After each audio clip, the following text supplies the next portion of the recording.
Guten Tag, hier ist die Frau Walker. In this video, I am going to go over the slides that I would show at the GAPP informational meeting for anybody who may have not been able to make the meeting. So, first of all, if you don't know me, hello, my name is Christine Walker. The kids usually call me Frau. There's a couple of Christines around here. So, it's so very nice to meet you finally, and you get to see my face and you get to hear what I'm like and all that kind of stuff. And hopefully, everything that you've heard is good. And that's probably the reason that you're here because your students are so excited. They've been passionately taught by me about all the wonderful, amazing things that Germany has to offer, Europe, all that kind of stuff that we learn in class, and they want to use their skills, which is so very exciting. I have to say, I am actually an alumni of the GAPP program. It's been around since 1972 and just celebrated its 50th year here recently. And so there was a big shindig, but it's been around for quite a while, and it is a very unique exchange between Germany and the United States, these two major allies in the world here. And the reason that the Department of Defense and Germany's department also support this program and give many stipends and many grants to students is because they want this alliance to grow and thrive. So if we understand each other better, we can help each other out emotionally, economically, in all different kinds of ways that just helps everybody's lives. So I went, age myself here, I went with Hergebauer in 1998. Yes, I am actually a Grizzly myself. So excited to go, and it's so wonderful to try to follow in Burkhart's footsteps and take my students to my second home. So there's been a long-standing tradition of GAP, and it is supported by what's called the Goethe Institute. So if you want more information on that, I really suggest that you check it out because they also support students in getting college in Germany for under $17,000. So email me if you're interested about that. Okay, so right now we have a sister city called Neuenburg am Rhein. And it's not really about being with a specific city because teachers kind of roam a little bit in Germany. And so we could be going to a different city, but right now we're going to Neuenburg am Rhein. And we have a host teacher that hosts us whenever we go to Germany. And so wherever she is where we go visit. But the stipulations behind GAP is that the students understand, the American students understand that they are going to Germany for an academic and family exchange. So this isn't just a program for your students, this is a family program. Everybody is invested in this exchange, which makes the relationship building such a wonderful experience. I still have contact with my families over there in Germany, and we went to Hamburg. So it's pretty cool. You guys get to go right now to a really unique part of Germany. It's kind of the Silicon Valley of Germany, which I say this lovingly, but unfortunately, you get to see the super rich side of Germany. I will be taking your students to different regions in Germany so they can see how all different kinds of people in Germany live, no matter their economic status. But we do live in the bottom three corners here. So it's highly likely that your student will get to go to France, hop over the river to go see France, and drive, less distance than you drive to Portland to hop into Switzerland. So we're in a very unique part of Germany. And of course, we're in the heart of the Black Forest. So it is an absolutely beautiful area. And if your students are worried that they're going to miss home, this part of Germany looks just like Oregon. So when the Germans come here, they're like, oh, got off the plane and I feel like we didn't go anywhere until they until they hear the English and they're like, oh my God, so, anyways, let's dive into who our partner school is right now, and that's Kreisgymnasium Neuenburg. They have a focus on media and Spanish, science, and sports. They're a very average sized school in Germany. They're about 500 students from 5th to 12th grade. because they're kind of more of a Montessori idea. There's about 50 teachers or so, and all of them get into it. But our host teacher is Karina. So you can see her here. She's not only an English teacher, but she's also a French teacher. That's a requirement in Germany of all gymnasium teachers, which is the highest level of education in compulsory school. That they have to teach two different subjects. So she is not only fluent in English, but also French. So there you go. And so she is able to help us when we hop the border over into France. She is super excited to have us. We have a really great connection with her and her students, and she is pretty much just like me. Okay, so this is an example of an itinerary that was put together for 2020. Obviously, we didn't get to go during the pandemic, but these were all the plans that were made. So if you want to pause and take a look at what an example itinerary would look like, it's pretty exciting. All right, let's take a look at what I should plan for if I'm expected to be going on this trip. You need to plan for about 3 to 4 weeks in Germany, not to mention the month that the kids are here. There's about a 2 week stay with the host families in the United States and in Germany. And then the other time is spent traveling the country. So a little bit more than a week, sometimes even 2 weeks, depending on the cost of the trip and such. The Americans leave school the day after graduation. So after graduation happens, that next Saturday, we wake up super early, get on the bus, and we're gone. I try to get back by 4th of July, but I can't always guarantee that. The cost is going to be $3,500. And it's important for you to know that I am not a for profit agency. I don't make any money on this. I also have to pay my way on this trip. So, if there's any money that's left over, then I will cut refund checks. But I cannot guarantee that. With inflation, we had to go from 3,000 to 3,500 because fuel costs have gone through the roof, and so have food. So has food. I mean, so we need to prepare for that. And if I don't use it, I usually send out a little survey asking parents closer to the end when I've calculated out the money as I do through the trip, so I know we're not overspending. If you would like me to just go ahead and use the money on a really special opportunity for your kids that I can usually scrape together really quick, or if it's a really small amount, then I just ask the kids, hey, do you guys want to go out for an extra dinner tonight or an extra dessert? I mean, but that 3,500 covers something that's absolutely amazing. Everything. It covers everything except for like when a kid comes up and goes, I want a, thing of chocolate. You got to go buy that on your own. I'm not going to buy you the really awesome sword that's in the Heidelberg Castle that you want as a souvenir to send home. No, souvenirs and extra snacks, you cover that. I cover all of the airfare, which is the tail that wags the dog. I cover all of the travel insurance. Yes, we will have it. No, COVID isn't covered. So, there's that. But everything else is covered, including liability if your student happens to damage a Mercedes while they're in Germany or whatever.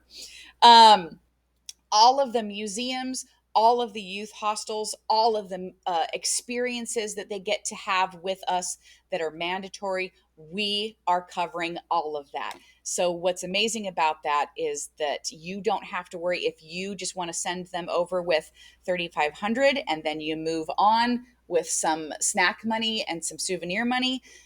Like I recommend like maybe 300 euros tops. I mean, they're only going to be there a month, right?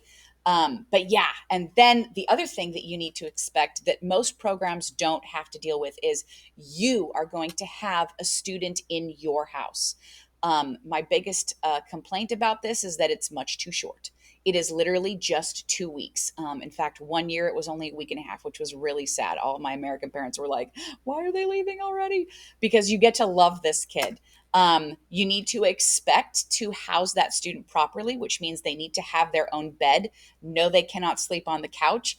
The German student cannot sleep on the couch. I've had American students bunk it, that give their bed up, and they've slept on the couch for 2 weeks. But the German student has to have their own bed. They do not have to have their own room. They need to have 3 square a day. No, they don't need to be treated like kings and queens. They need to be treated like you treat your children. You can even ask them to do chores. I've definitely asked my students to help out in class or in the houses when they go visit. So we need to be treated like this is just a normal, average, everyday school slash family experience. I want to make it very clear this is not a European vacation. If I get the hint that maybe your students might be treating it as such, they will be sent home or I won't even take them in the first place. Okay. We covered what all of the money pays for. Oh, and I forgot to say, they also get a GAPP t shirt, and I put together a yearbook after we get back. So they get those as well. Pretty exciting. Who's watching your kid? I am. My husband, who people were able to meet at the meeting. I don't have a picture of him here, but he's basically the exact opposite of me. Very quiet, very shy. But when I need him, he's my bouncer. So he's going to be helping me chaperone the boys on the trip. Um, the host family will be watching your child. Frau Spengler, this is Karina, will be watching your child. The teachers and staff of KGN will be watching your child. Right now, that's Herr Donninger. He's a politics teacher as well as a social studies teacher. But parents do not get to travel to Germany. I do not want parents there watching their children and keeping thumbs on them. Your children need to have the ability to go and explore life on their own. I promise this will be a really good thing for you if you're worried about that, because they come back more mature, and that has never gone the other way around. They always come back with a bigger sense of who they are, and that always impacts your family life in a positive way. I do not fundraise. Your family is responsible for coming up with all of the funds. It's important for you to know that along with teaching your students in class here in the United States, I am also doing all of the trip organizing, and that's an extra job on top of the fact that I am also a mother of two and a wife, and I could go on. So I don't have time to fundraise for you. I will support your fundraising efforts. And whenever we have a group activity, I will show up. I will help. I will put my skin in the game because I believe in that. And I also donate my own money to your students as well. Scholarships are available. They are need based, so you will need to provide financials to Goethe Institute, but scholarships are available. I will prepare letters of donation for you, so that way, if you go to businesses in the community, they know that this is a legit enterprise. And things that have gone really well before have been pop can drives, GoFundMe's, community donations, all different kinds of things like that. But I am not going to be helping you come up with your money specifically. Okay. And anything that I am involved in, that money will go to the group. So there's no fighting between parents about who did what and who didn't do what, because I know special circumstances. If I am involved, then the money goes to the group as a whole. And like I said, the Popkin drives have been amazing. I basically run a Popkin drive in my room constantly just for this purpose. Places that we might visit, it's kind of up to you and what your students are interested in. But I usually am always told that they want to go to Köln. Frankfurt's a given. We fly through that hub. I'm usually always told we're going to Berlin. I personally absolutely love Berlin. Other things that we can try the Heidelberg Castle. We can try Erfurt. We can try all different kinds of things. It is highly likely that the GAPP people who are going to be coming here will be coming around the Easter time. So ignore the October there, but this is a really good example of what the GAPP looks like when it's here in the United States. The students will be shadowed by their partner. So they're just going to literally add an extra seat to the class with your kiddo, and they're going to shadow your kiddo. Students, when they're going through these academic experiences, are not expected to do real assignments because they can't. They're not at that language level. However, they are expected to participate in class and not be a bother.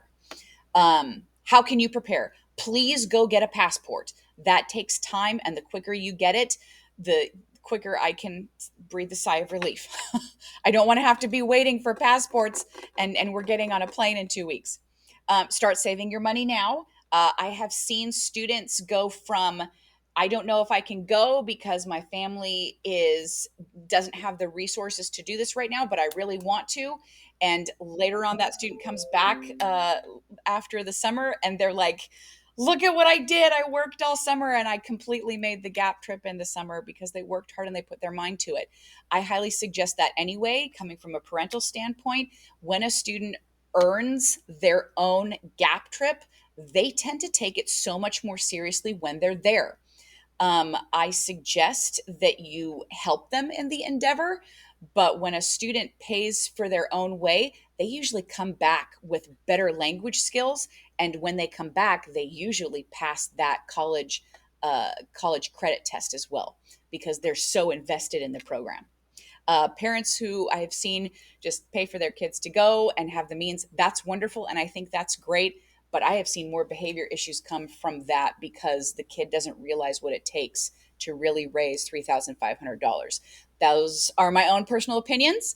Obviously, it differs per kid, but I guess it's just important for everybody to know that I will only be taking kids that I can risk my job on. I don't care how rich the parents are. Um, Please come to any meetings that we have. Please complete the application as soon as you can. You can reserve your spot. I said 1,000 here, but actually I put 500 into the paperwork. So you can reserve your spot and turn in your application just as quick as possible. And I'm going to be sending you a video that talks specifically about how to fill out this really big application packet. So please watch that video so you know exactly how to get that done and on time. That is due by the time school ends.